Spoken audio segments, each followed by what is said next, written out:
지금 KBS 1라디오 최경영의 최강시사와 함께하고 계십니다. 네, 정의당 대선 후보죠. 심상정 의원 전화로 연결돼 있습니다. 안녕하십니까? 네, 안녕하세요. 예, 마지막이란 각오로 반드시 성공하겠다는 다짐을 하셨습니다. 지난 대선과 비교해서 지금 이번 대선이 더 어려울 것 같긴 한데요. 어떠십니까? 재수를 하면은 부담이 커지는 것처럼 예. 이번 주에 본선 출마하게 되니까 몹시 어깨가 무겁습니다. 그러나 우리 사회는 지금 극도의 불평등과 기후위기 등 중첩된 위기 앞에 서 있습니다. 예. 그래서 더 이상 과거의 기득권이 미래를 집어삼키지 않도록 대전환의 정치가 시작이 돼야 됩니다. 예. 모든 열정을 쏟아부어서 이번 대선 반드시 승리하겠습니다. 그 진보 정당으로서의 존재감을 좀 보여줘야 될 것 같은데 어떤 전략이 필요하다고 보세요? 저는 이제 유권자들의 전략이 바뀔 거라고 생각합니다. 유권자들의 전략이? 된다고 생각합니다. 예. 네. 이번 대선을 앞두고 국민들의 고심이 무척 크신 것 같습니다. 예. 유력 후보 중에 믿고 찍을 만한 후보가 없다고 말씀하시거든요. 예. 또 심상정은 당이 작아서 권력 잡을 수 있나 예. 이런 말씀들을 하십니다. 유권자들이 지금 엄청 고민이 많으실 거예요. 그래서 저는 유권자들께서 전략을 바꾸실 때가 됐다.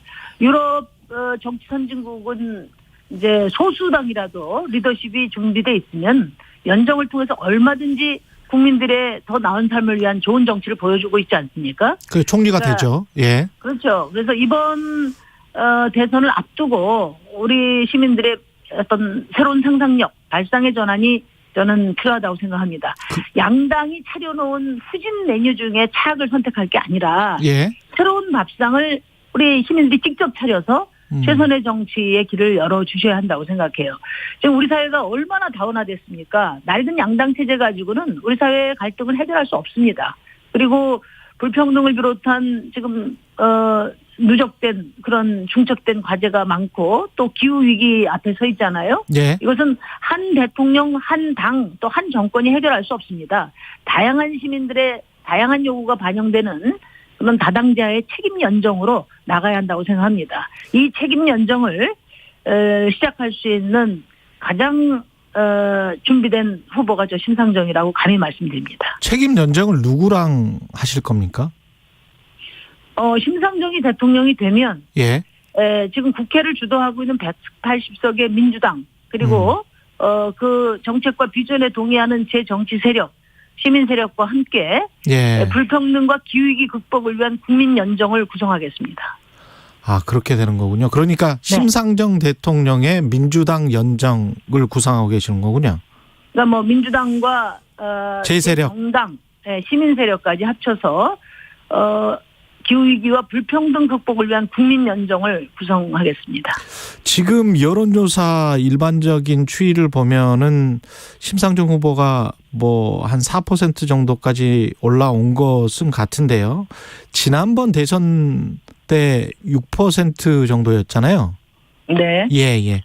그 앞으로도 더 그 여지가 많습니다. 지난번과 비교를 해본다면 더 올라가야 될 것 같은데요. 예. 이제 저희 당은 소수당이지 않습니까? 예. 지금 이제 큰 당들이 내부 경선을 치르는 과정에서 사실은 이제 저희 정의당은 이렇게 사이드 그라운드에서 뛴 거나 다름없습니다. 예. 그러니까 정의당이 본격적인 레이스는 각 당의 후보들이 정해진 이후부터라고 저는 생각합니다. 그래서 이제 시작입니다. 예. 우리 시민들께서 이제는 이제 각 당의 대표 주자를 놓고 치열한 토론 과정을 지켜보시면서 예. 대한민국의 미래를 설계하실 것으로 생각합니다. 지금 대통령으로서 어떤 주된 공약이랄지 꼭 나는 이거는 해야 되겠다. 뭐 이런 거 있으면 하나만 말씀해 주십시오. 저는 국민의 삶이 선진국인 나라를 만들겠습니다. 지금 우리나라는 지표상으로는 명실상부한 경제 선진국입니다. 그렇지만 시민의 삶의 지표는 최악입니다.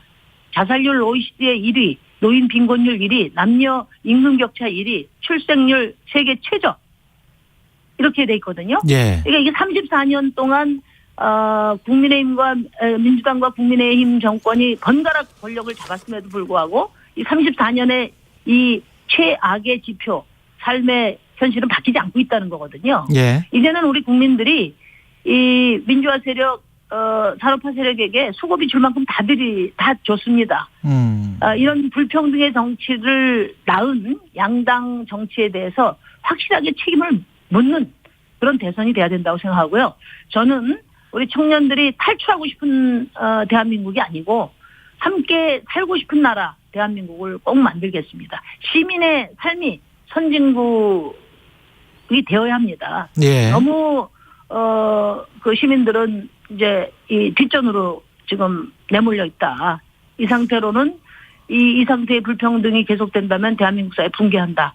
그렇게 말씀드리고 그 대표적인 그 시민들의 삶을 선진국으로 만들기 위한 공약으로 신노동법과 제가 주 4일제를 제시한 바가 있습니다. 신노동법과 주 4일제. 네. 예. 국민들의 고심이 크다라고 말씀하셨는데 민주당 같은 경우는 이재명 후보가 확정이 됐고요. 예. 네. 그다음에 이제 국민의힘 같은 경우는 홍준표, 윤석열이 아주 1, 2위를 다투고 있습니다. 국민들의 고심이 뭐라고 생각하세요? 여당과 야당?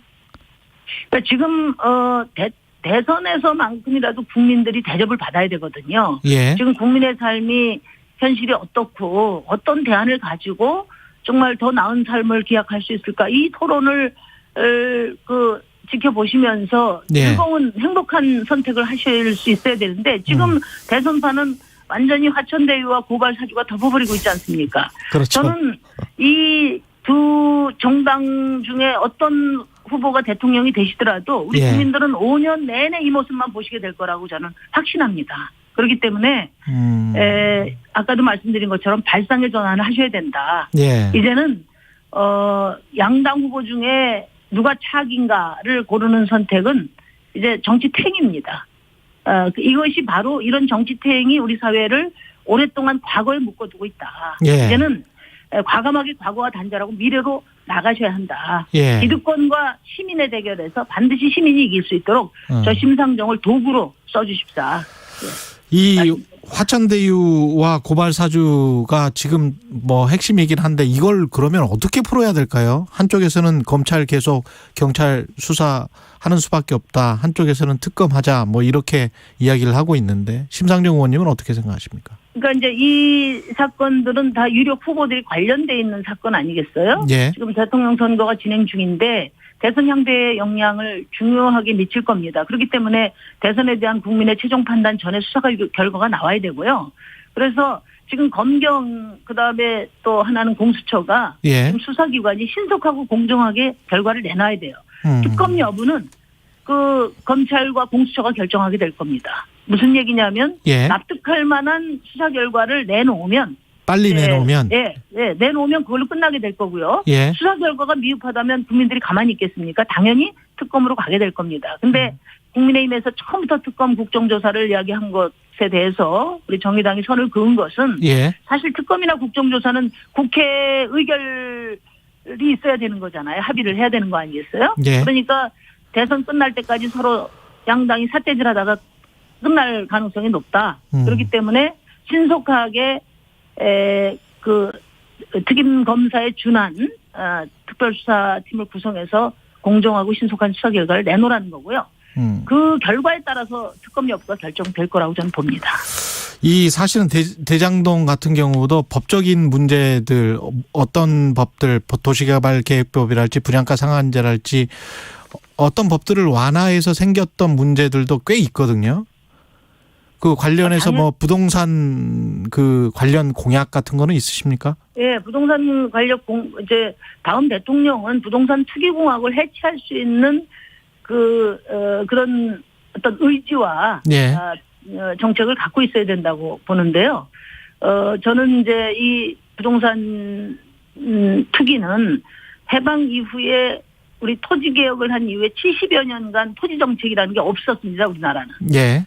그 공간을 토건 세력이 마음껏 헤엄치면서 투기공학으로 만든 거예요. 그래서 한두 가지 단편적 정책 가지고는 안 되고 이 토지 공개념부터 국민적 합의를 이끌어낼 겁니다. 그래서 토지 초과 이득세 그리고 네. 지금 이제 개발 이익 환수제를 아주 엄격하게 하는 방안을 내놨고요. 예. 그다음에 1가구 1주택 원칙하에 3주택 이상은 원칙적으로 금지하고 3주택 이상은 반드시 임대사업 등록을 하는 하도록 걸로. 이렇게 정책을 내놨고요. 예. 무엇보다도 45% 집 없는 서민을 위해서 집값을 잡고 다양하고 질 좋은 공공주택을 대거 공급하는 것이 저의 부동산 정책의 핵심입니다. 그러니까 예. 토지 공개념을 확고히 뿌리내리게 하고 예. 그다음에 집 없는 서민들의 주거 안정을 도모하는 주거 알겠습니다. 안심 사회로 나가겠다는 겁니다. 예. 어제 대선 후보 행보로 여수 고 홍정훈 특성화고 학생 사망 사건 관련해서 여수를 다녀오셨어요? 이 사건은 어떻게 보십니까? 계속 이런 일이 일어나는데요. 그러니까 그 현장 실습은 교육이거든요. 예. 근데 교육받으러 가서 아이들이 계속 죽는 일이 반복돼서 나타나고 있습니다. 예. 그때마다 교육부는 그러니까 학습의 연장선상에서 현장 실습이 이루어지도록 하겠다 했는데 계속 이런 일이 반복되거든요. 이번에 가서도 제가 너무 놀란 것이 뭐냐면은 지금 이제 현장 실습생 사고들이 많이 나기 때문에 작년에 국회에서 산업안전보건법을 만들어서 개정을 해서 예. 현장 실습생도 적용을 받도록 했어요.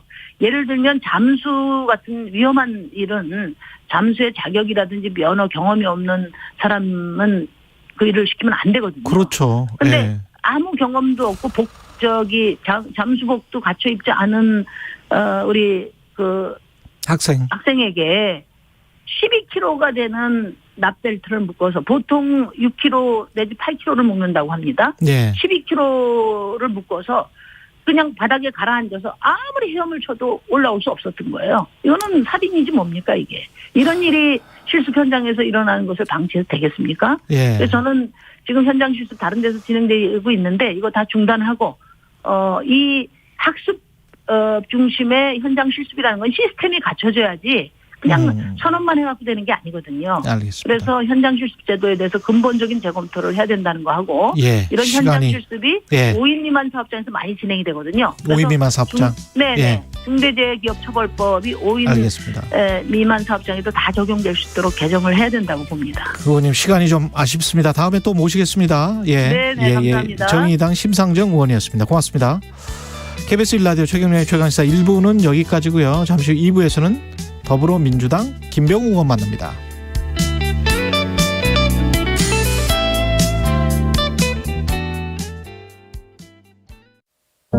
사실 우리가 살면서 누구한테 무릎 꿇을 일이 없잖아요.